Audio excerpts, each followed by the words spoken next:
Welcome to another episode of Black Eye Platinums, where I platinum review games you may or may not heard of while showcasing gameplay. This is Row Hero Platinum 136, Atomic Heart. Yes, this is a game that's been on my radar for a while, and it took me a minute to come around to it because supposedly the platinum was super glitchy at first, and newsflash, it still kind of is, but I was able to complete it with one playthrough, so let's get into it. So the game roughly took me around 38 hours to beat, so it's not too long, and that's strictly because there's a lot of backtracking you have to do, but it ain't too bad.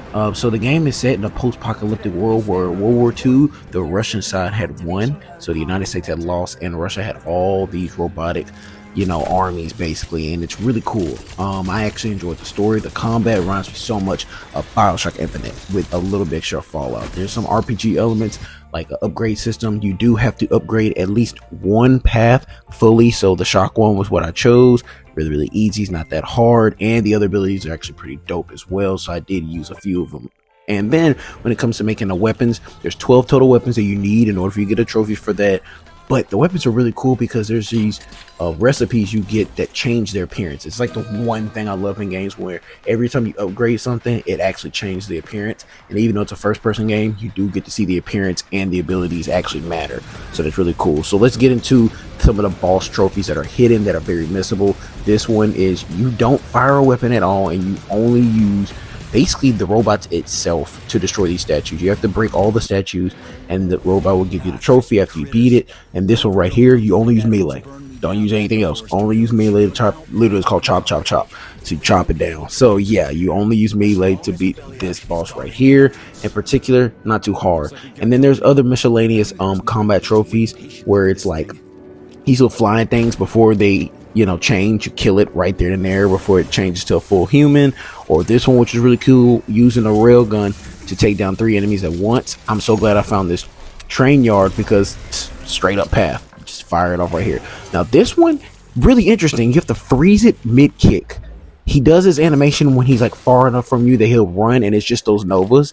And then you go in limbo and you do this like weird Mario adventuring where you have to collect these apples. It's like 99 of them, if I'm not mistaken. Yeah, really dumb to miss, and it's only one time you'll be in this location, so collect all the apples.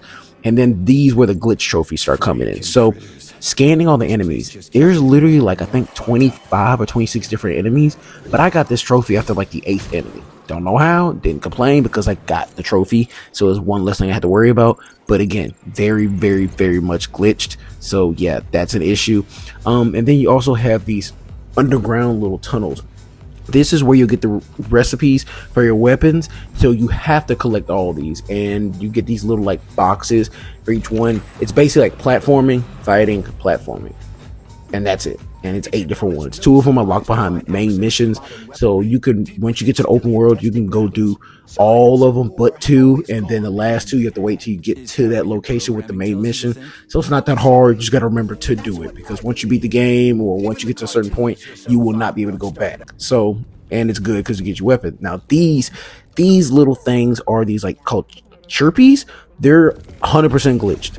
There's more of them than there are the ones you need, though. It's asking for 70, but there's like 80 something. So if you miss a few of them, that's not too bad. And then you have to do that when you talk to the dead, which definitely gets glitched. Also, the Armageddon glitch, where you could beat the game in hardest difficulty just before the last boss, still works. So you can also do that as well. So what I'd rank this game with the glitches, I'd have to give it like a 6.5. But the story is incredibly interesting, and I see why they're also announced that the second one will come. So can't wait to hear about and play that game as well. Check out my YouTube page for more. Can't wait to talk to y'all again. See ya.